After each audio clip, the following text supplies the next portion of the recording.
저는 시니어에서 해설사로 인정을 받을 경우에 시니어 해설사인데 길거리 시니어 해설사라고 해요. 그래서 지나가는 사람들의 관광에 안내도 해주고 일로 가면 동국사를 가고 이제 해만 굴러가고 저기는 중국집이 저쪽이고 그거 안내해주고 또 이것도 이제 소개받으면 소개도 해주고 저기로 가면은 미술관도 있고 절로 가면은 비행기 타는 데도 있고 이렇게 거리에서 나가고 그러다 이렇게 한 바퀴 빙 돌고 중간에만 물어보고 그래요. 길거리에서도 동국사도 물어보고요. 동국사도 물어보고요.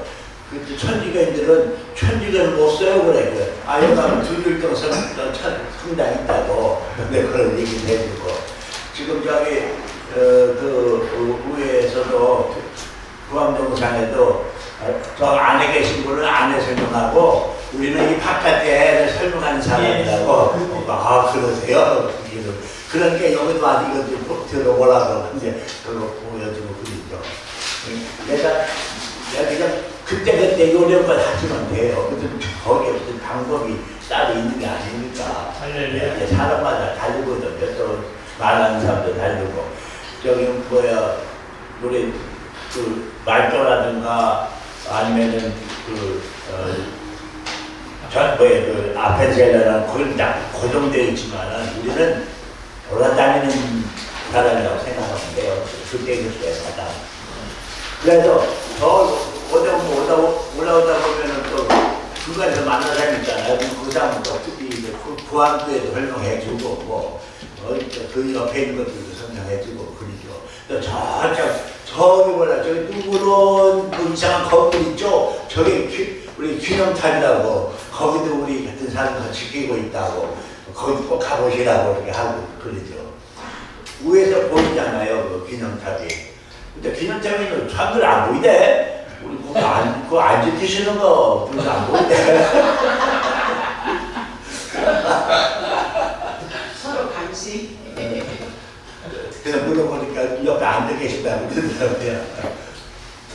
예, 오늘은 123조 군선의 첫 번째 세례자 거기서부터 설명을 하겠습니다. 예, 저도 항상 의문이 많아요. 모든 게 하면 이건 제가 이거 쓸 때는 별 의문 없이 썼거든요. 의문 없이 1918년도에 쓴 건데 2018년도에 쓴 건데 별 의문 없었는데 이제 쓰고 여러 가지 자료들을 보고 또 사진들을 보니까 이게 맞는가 싶은 생각들이 많이 있어요. 예를 들어서 여기 보면 군산에 군산교회라고 되어 있거든요. 군산교회인데 이제 제가 설명하기 이렇게 설명을 해요.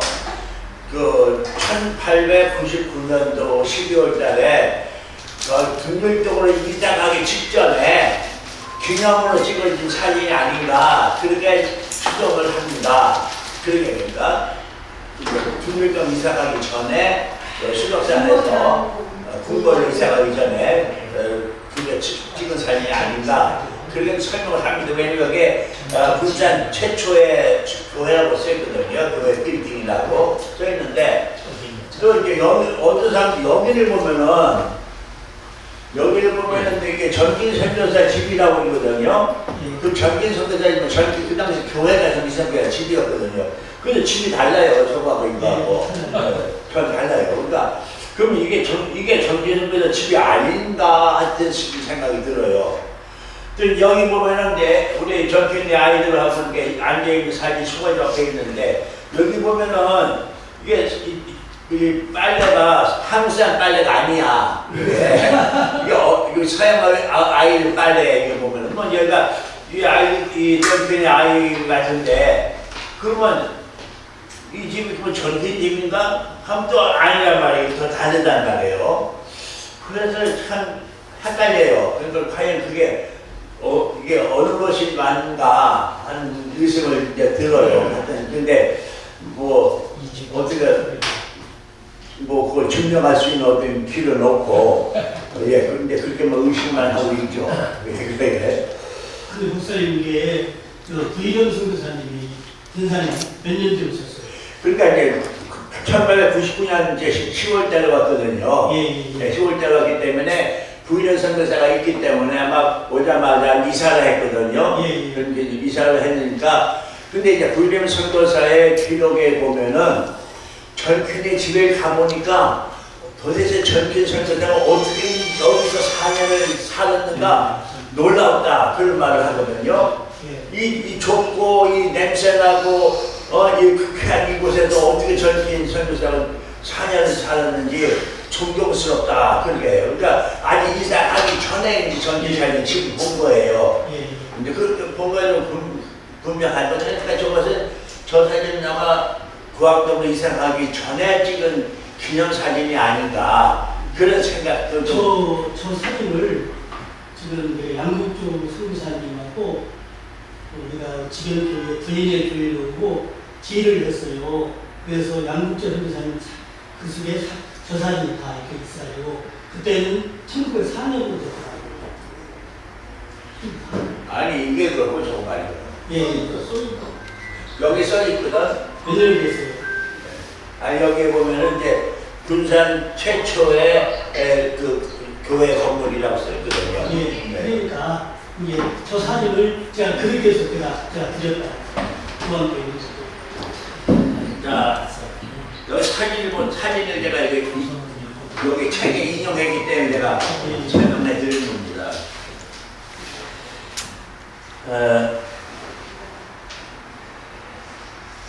군산에 1895년에 왔을 때에 한 2개월 정도 머물다가 다시 서울로 올라가셨잖아요. 그때에 여러 군산의 주민들에게 복음을 전하고 성경 말씀을 가르칠 때에 그때 김봉래와 송영도, 차일선 이런 분들이 같이 거기다 성경 말씀을 듣고 믿음 생활을 했습니다. 그러다가 이제 그 다음 해 1896년에 다시 왔을 때 이분들 다시 찾아왔어요. 찾아와서 이제 다시 성경 공부를 하고 믿음 생활을 시작하니까 이들에게 세례를 주어야겠다는 생각을 가지고 세례 문답을 하게 되어집니다. 여기 책 124쪽에 아래쪽을 보면은 우리는 여기 교회의 핵심이 되는 몇몇 사람들을 모이게 하였습니다. 그중 3사람이 세례를 받고 싶다고 원하였습니다. 그래서 예비 신자반에서 교육을 시켰습니다. 우리는 매주 주일 오후에 그들을 만나서 회개에 관하여, 믿음에 관하여, 기도에 관하여, 안식일에 관하여, 세대에 관하여, 성만찬에 관하여 공부를 시켰습니다. 또 십계명과 교회법에 대해서도 가르쳐 공부를 끝냈습니다. 오랜 시간 진흙바닥을 수리한 후 두루 박사는 다시금 금주부터 진료를 사역하였습니다. 그는 환자들을 살피는 평일에는 적십자 깃대를 그리고 병원을 열지 않은 주일에는 성족의 깃대를 세우게 하였습니다. 그러니까 미국 굿대를 세웠다는 것이죠. 그때는 아직 한국 굿대, 태극기가 보편화되지 않은 때이죠. 이때는 1896년도 아직 보편되지 않은 그런 때입니다. 그러니까 평소에는 적십자기를 그리고 그 주일날에는 미국 성조기를 이렇게 했습니다. 서울의교회 황해도 서울의교회 맥켄지 선교사가 있었는데 그 맥켄지 선교사도 문 앞에다가 십자가 길을 이렇게 달았습니다. 조지 십자가라고 그 조지 십자가 길을 달고 있었다는 그런 기록이 있습니다. 전진 선교사는 매주일 오후 세 사람에게 세례 예비 교육을 시킨 다음에 1896년 7월 20일 드디어 김봉래와 송영도에게 세례를 거행하니 이들이 호남 최초의 세례 교육이 되었습니다. 이때 차일선이 그 세례를 못 받았어요. 근데 이분이 왜 못 받았는가 모르겠어요. 기록이 없기 때문에. 근데 이 차일선이가 신앙생활을 못한 건 아니거든요. 열심히 신앙생활 하신 분에 나중에 설명해 드리겠습니다만. 그런데 이분은 세례를 못 받은 거 보니까 아마도 조금 모자라지 않았는가. 그러니까 문답을 공부를 했다고 다 시킨 게 아니고 문답을 해서 시험에 합격한 사람만 이렇게 시킨 것이 아닌가.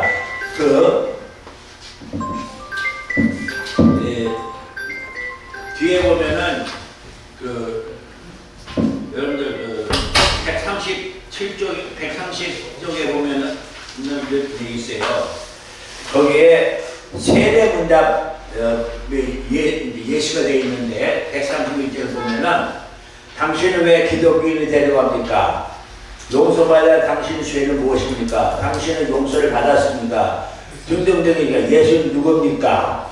예수가 당신에게 어떤 분이십니까? 그분은 죄인이셨습니까? 그분은 완전히 죽으셨습니까? 지금 어디 계십니까? 세상에 다시 오십니까? 또 그리스도의 죽으면 어디로 갑니까? 십계명과 주기도를 외우실 수 있습니까? 당신은 매일 기도합니까? 하루에 몇 번이나 합니까? 누구의 이름으로 기도합니까? 당신은 모든 귀신 숭배를 포기했습니까? 매일 성경을 읽습니까? 얼마 동안 계속 읽어보셨습니까? 예수는 전한 적 있습니까? 이거 엄청난 질문을 하는 거예요. 이 문답을. 이거 지금도 세례 문답 이렇게 하는 것 같지가 않아요.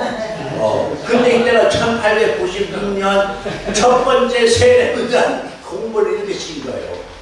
여기 합격을 했어야 세례를 주는 거예요. 네, 떨어졌어요. 찰스가 아마 여기에 떨어진 것 같다. 이렇게 물어보는데 또 그 다음에 또 세례 문답 다른 것도 있어요. 청탄식의 목적이 무엇입니까? 뭐 빵은 무엇을 나타냅니까? 포도주는 무엇을 나타냅니까? 뭐 이런 등등의 질문도 있고요. 그러다 보니까 이 초대교회 당시 전교인이 성경 공부를 아주 철저히 시켰구나 하는 싶은 생각이 들어요. 이래가지고 1896년 7월 20일 날 김봉도와 송영도가 호남 최초의 세례교인이 되었습니다. 그리고 또 몇 달 후 10월 4일에는 송영도의 딸 송성장이 유아 세례를 호남 최초로 받았습니다. 그랬습니다. 그리고 그 후에도 20여 명이 학습교회를 받고 또 그 후에도 세례를 받고 했습니다.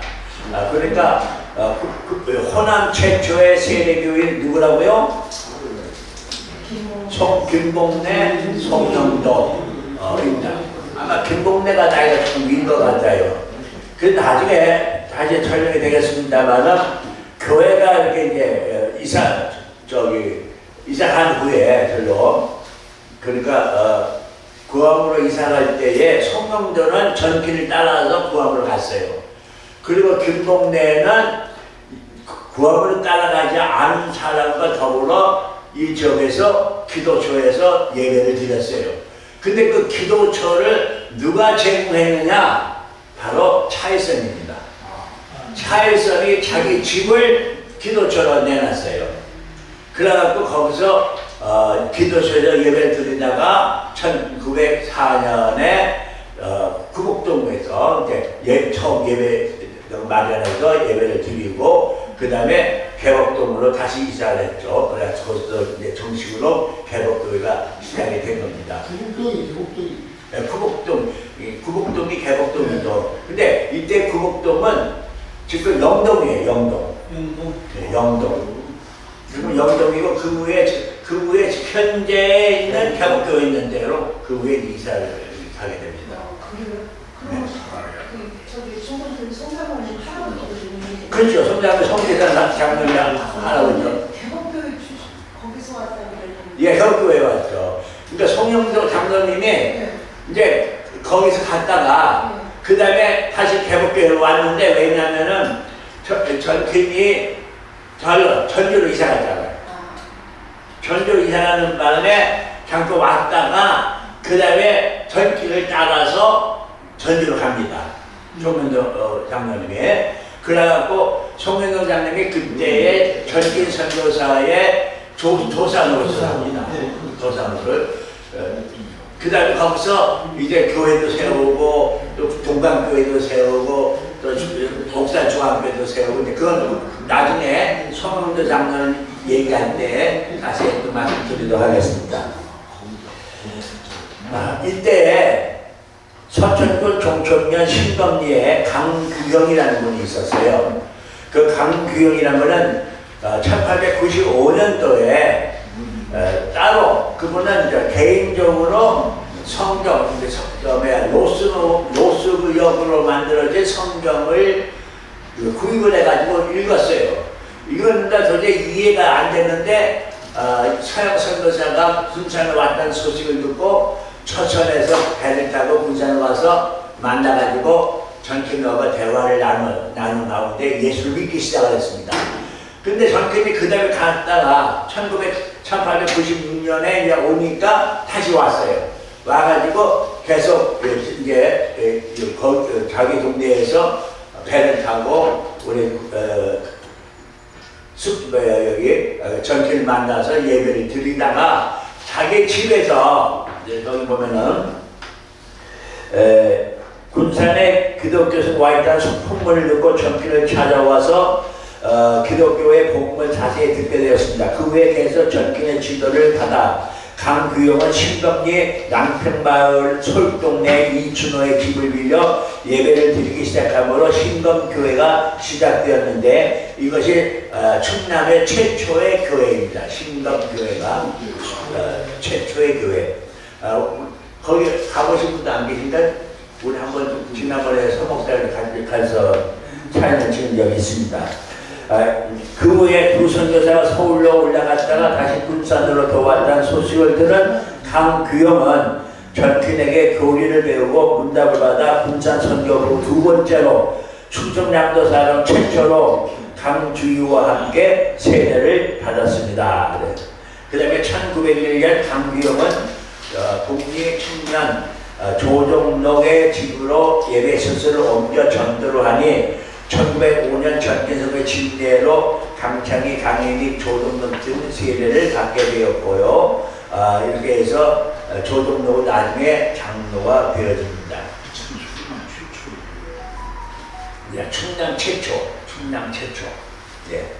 교류는 하루 종일 이 작은 초가지 진료실에서 진료하면서 수술도 하고 1896년, 1897년 2년 동안 무려 4,000여 명의 환자를 돌보았으니 지금 어느 병원도 이보다 더하지는 못할 것입니다. 그 당시에 세브란스 병원도 이르지는 못했습니다. 서울 세브란스 병원도. 1897년 10월 10일 군산을 방문했던 남장로교회 선교 체스터 목사는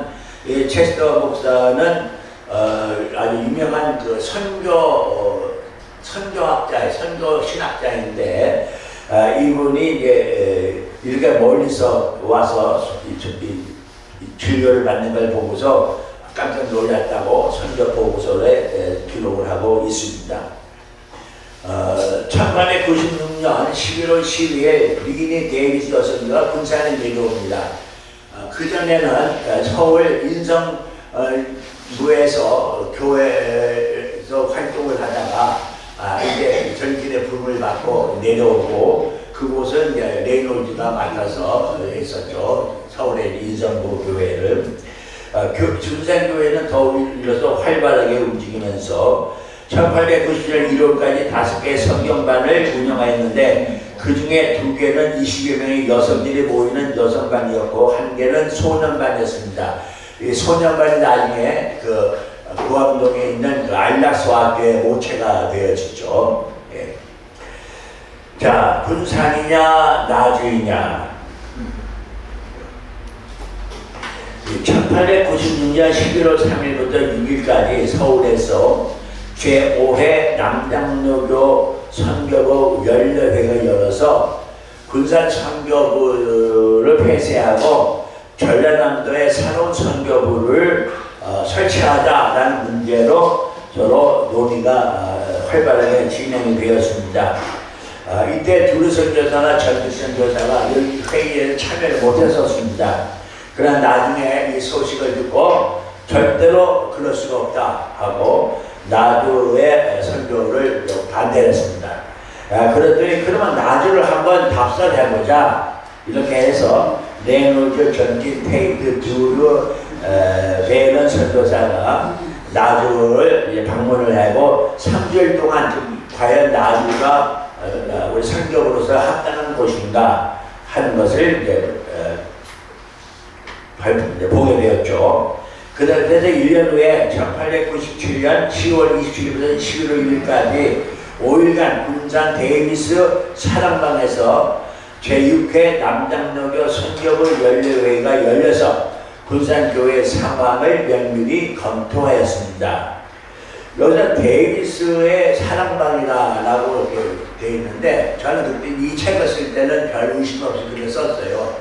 근데 난 지금 생각해보면 아마 이 군번에 그때 이 데이비스가 군번에서 거기서 선교 활동을 했었거든요. 그러니까 군번에 이 데이비스 집이 아닌가 하는 생각을 듣고 사랑방이라는 말을 한 걸 보니까 상당히 규모 있는 그런 집을 얻어서 활동한 것이 아닌가. 이 기도처를. 그래 해가지고 거기서 어린이들을 교육하고 또 부녀들을 가르치고 한 것을 보니까 그런 것이 아닌가. 도대체 그러면 그 사람만이 어딘가 하고 아무리 찾아보려도 거기에 대한 어떤 자료를 찾아볼 수가 없어요.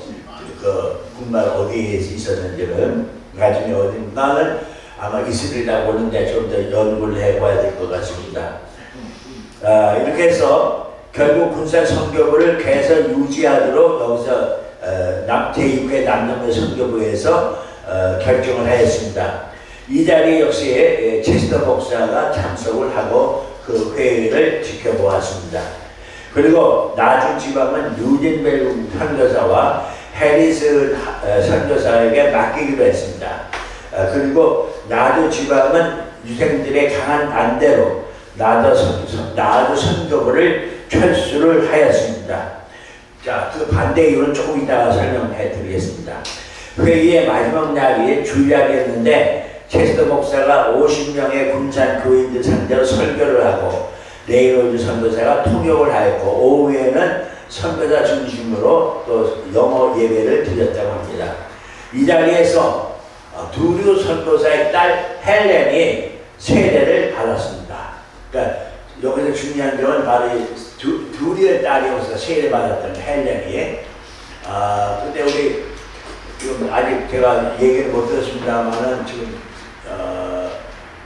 세이스 박사님이 두류 박사 전기를 다 거의 완전을 썼다고 해요. 이게 인쇄단지 들어가려고 그런다고 하는데 과연 이 세례 받은 얘기를 한 번도 안 한 적이 없거든요. 이분이 아시는지 없는지 모르겠어. 한번 물어봐야겠다 싶은 생각이 듭니다. 이때 헬렌이 세례를 받았다. 체스터 목사한테 세례를 받았다 하는 것입니다. 이번 회의의 특별한 결정은 전균이 살고 있는 주거지, 아까 말한 것처럼 저는 주거지에서 4년을 사는 거예요. 근데 도대체 여기서 어떻게 사냐? 그러니까 참 별개인도 주변머리가 없는 건지 좀 그러면 나름대로 집을 새로 고치든가 아니면 좀 좋은 집으로 이사를 하든가. 그런데 그 수독산 그 초가집에서 뭘 그 4년을 버티고 거기서 살았는가 말이에요. 그래서 애들이 죽었는 거. 그런데 그래서 애들이 죽었는 그 거. 정치의 집이 수덕산 밑에 지음으로구나. 네. 거기 한전 자리 그 음악이라고 해요. 네, 그래요. 쉽게 말하면 아주 강가에. 제가 우선 찾아보니까 그때 당시에 여름만 되면 네. 물난리가 났던데. 그렇다고 그래요. 그렇죠. 예, 맞아요. 그렇다고 그래요. 근데 이제 이런 결정을 할 때에 전기는 그만 아파가지고 참여를 못했어요. 지방순회 중에 식중독에 걸려가지고 아주 위중한 상태였다고 합니다. 이때 전균의 주거 환경은 매우 연약한 상태였습니다. 1900년 두류 선교를 돕기 위해 내려온, 그러니까 1899년입니다. 그때 온 불 설교사가 침대 하나만 들어가도 가는 것조차 비좁은 초가집에서 전균이 4년을 살고 있었다고 생각하니 눈물을 흘렸다고요. 부울 설교사 그걸 보고 눈물을 흘렸다는 거예요. 전균 설교사의 그 집안 꼴을 보니까 어떻게 이런 데서 이렇게 사냐. 금수저 집안 그 아들 딸이 말이지 이곳에서 그렇게 살던 게 참. 당시에 조선에 온 선교사는 세 종류의 선교사가 있었습니다. 하나하나의 선교사는 우월주의. 그러니까 여기는 야만인이고 조선인은 야만인이고 우리는 우월한 문명입니다. 그래서 조선인을 매우 천대시하면서 선교 활동을 한 선교사가 있었습니다. 그래서 선교사들이 조선인에게 총같이 부리고 그렇게 미국의 노예 부리듯이 그렇게 부리는 선교사들이 있었습니다. 그 다음에 두 번째는 친구 선교사, 친구처럼 대하는 선교사가 있었어요. 그러니까 조선인을 친구같이 여기는, 그러나 자기 위치는 분명히 하고, 그리고 조선인을 그렇다고 해서 천대시하지 아니라 가난한 친구로 여긴 것이죠. 그렇게 자기들은 그냥 좋은 집에 살아요. 그런 벽돌 집에 살고, 그러나 조선인을 친구처럼 대하는 그런 선교사가 있고요. 세 번째는 완전히 조선인도 같은 총아집에서 살고, 같이 보리밥 먹고, 같이 무명치마 입고, 또 집세 신고 다니는 선교사예요. 이게 쇠핑 선교사예요. 그러니까 이러한 선교사인데 바로 런킨 선교사 처음에는 바로 이 세 번째 선교사처럼 살았다라고 하는 것입니다. 그러니까 그러니까 병이 너무 많은 거예요. 그냥 끈뜨자면 감기 걸리고, 끈뜨자면 편도선 걸리고, 음식 식중독에 걸리고, 애들이 그냥 둘이나 죽고 그러지 않았습니다. 그러니까 그런 꼴을 보니까 막 선교사들이 문화통이 터져서 안 되겠습니다. 전기들은 새로 집을 짓고 살아야지 못 씁니다 하고 막 그랬다 하는 그런 얘기입니다.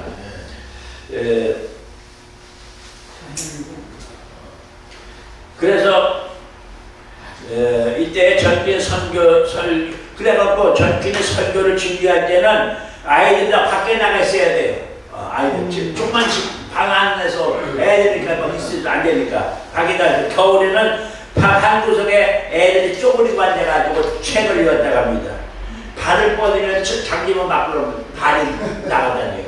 그러니까 그냥 겨울에는 쪼그리고 잠을 잘 수밖에 없고, 또 거기에 이제 군부를 떼면 연기가 그냥 방 안에 막 들어오는 거야. 이제 밑에서 이렇게 불을 떼면 막 앉아있자. 그런 고생은 말로도 할 수 없습니다. 전편의 가장 고통스러운 일은 밤에 잠을 자는 일이었다고 합니다. 선교사들이 왜냐하면 이와 벼룩이가 너무나 많은 거예요. 이와 벼룩이 너무나 많고 잠을 제대로 잡을 수 없잖아요. 우리도 어렸을 때 이가 어떻게 막이 돼? 벼룩이가 이러고 올라가서 밑에서 뚝 떨어져가지고 빈대가 말이죠. 빈대가 말이냐. 벼룩은 팍팍 끼는 게 어렸을 때 그 빈대잡이 약간 뭐지 말이야 그거 모르죠. 그 당시 이제 선교사 와서 보고 있는 선교사 학대다. 이건 선교사를 학대하는 거다. 이렇게 이제 말할 정도라고 하는 것입니다. 불순교사 이런 전기를 보고 존경하게 되었다라는 말을 했다고 합니다. 선교부 연례회의에서 군산경교보다 나주 선교부를 세우자는 안건이 논의되었는가 하면 호남 지역을 돌아본 대부분의 선교사들의 눈에 비친 나주는 풍요로운 농촌이었고 호남 지방의 중심지로서의 손색이 없었다고 보였던 것입니다. 나주는 영산포에서 100m 정도 떨어진 거리였고 육로로는 하루 걸리는 거리입니다.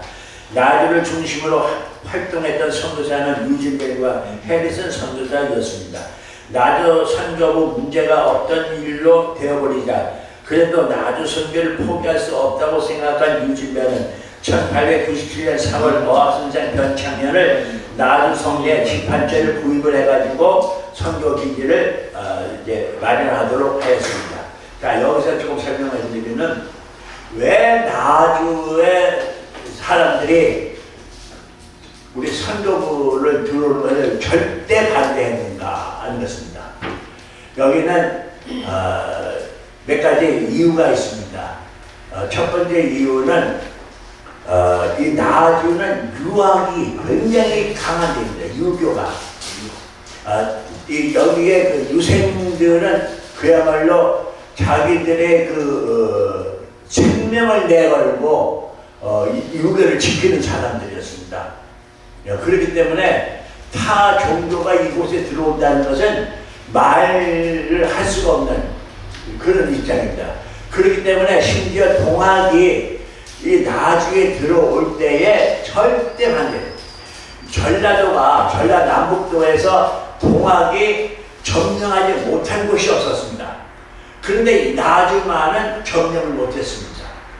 이 나주에 뭐 이 얘기하면 기니까 5분만 하면 끝내겠습니다. 이 얘기하면 기니까 뭐냐면 4번이나 동학군들이 침투했어요. 엄청나요. 2만 명이 침투한 때도 있었고 엄청나게 4번이나 침투했는데 여기에 그 수송군들이 그리고 그 다음에 유림의 인보군이라고 해요. 인보군. 유림들이 절대적으로 막았어요. 철저하게 막아가지고 침투하지 못했어요. 결국은 인근의 전공들이가 잡혀가지고 나주성에 체포되어 있다가 서울로 보냈어요. 순창에서 잡혔거든요. 전공들은. 그 전에 전공들이가 8일달에 들어와가지고 나주 저기 이제 사또하고 만나가지고 담판을 줬어요. 그 전공기가 우리 얘기하자. 그 전공기가 나주 성내로 들어갔어. 그 성내 들어가고 그 관아에서 거기에 있는 관아에 있는 사또하고 이제 담판을 준 거야. 우리가 아무 그거 할 테니까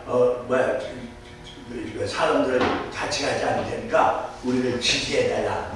그러니까 절대 거절했어요. 우리는 절대 거절 못한다. 그걸 쫓아냈어요. 그래 또 침투했고 4번 침투했는데도 하고 그래갖고 거기에 시체가 동학군들의 시체가 나주 성문 앞에 산같이 쌓였다고. 산같이 쌓여. 그걸 이제 기록 일기에 쓴 사람들이 있어요. 1번 군의 기록에도 나와 있고 그런 정도로 그게 바로 1895년도 12월달이에요. 그게 이따가 1896년도 아닙니까? 그러니까 이게 도대체 기독교 선교가 거기 들어가서 발붙일 수가 없는 거예요. 근데 선교사들은 뭣도 모르고 거기 가서 선교부를 세우겠다고 이제 그랬던 것이죠. 심지어 그 당시에 윤치호의 아버지가 그게 전라남도의 관찰사였어요. 전라도 관찰사하고 나주가 관찰사가 나주에 있었어요. 근데 거기서 살 수가 없어가지고 광주에 와서 거기서 기도하면서 관찰사 노릇하는 거예요. 윤치호하고 윤열이라고 윤치호 아버지가. 그러니까 그런 정도로 그러니까 왜냐면 윤치호의 아버지가 그러니까 윤치호의 아버지라는 것 때문에 이건 해외 물을 먹은 사람이다. 그런 사람이 우리 나주에서 우리를 다스릴 수가 없다. 그래갖고 들어오지 못한다는 거예요. 유흥역까지도. 그러니 선교부가 거기 들어와 선교활동 하겠다는 것은 그 당시로서는 도대체 감당할 수가 없는 그런 일이었습니다. 이제 마지막 절만 하나 더 하겠습니다. 그러나 이렇게 나주는 보수성이 강하고 유교적 양반들이 사는 칠성천의 동족 전략이 많은 지역임을 선교사들이 일치 알지 못했습니다. 초기 선교활동의 성공은 마을 사람들과의 호혜적인 관계를 가져야 하는데 이곳 사람들은 선교사들이 전하는 종교를 무조건 반대하였습니다. 나주 관아의 관리들까지 은근히 전도활동을 방해하였는데 나주인들은 선교사들의 활동을 저지하고 방해할 뿐만 아니라 심지어 생명까지도 위협을 하였습니다. 결국 선교사들은 유교적 성격이 강한 주민들의 거센 거부와 위협 때문에 나주를 선교 거점으로 정하는 것을 수정하고 이제 대한 지역으로를 목포를 선교 거점으로 결정하였습니다. 근데 그것이 결국은 보니까 그것이 하나님의 뜻이었다라고 나중에 선교사들이 말을 합니다. 그리고 그 다음에 이문호라는 사람, 어학선생 이문호를 이곳에 나주에 머물게 했는데 이문호가 그곳에 예배를 드리면서 교회를 세우기로 1899년 1월 5일 날 이제 삼돌이 교회를 설립한 것이 나주의 첫 번째 교회입니다. 지금은 이곳이 이제 광주가 됐죠. 자, 오늘은 여기까지만 하겠습니다. 질문 있습니까?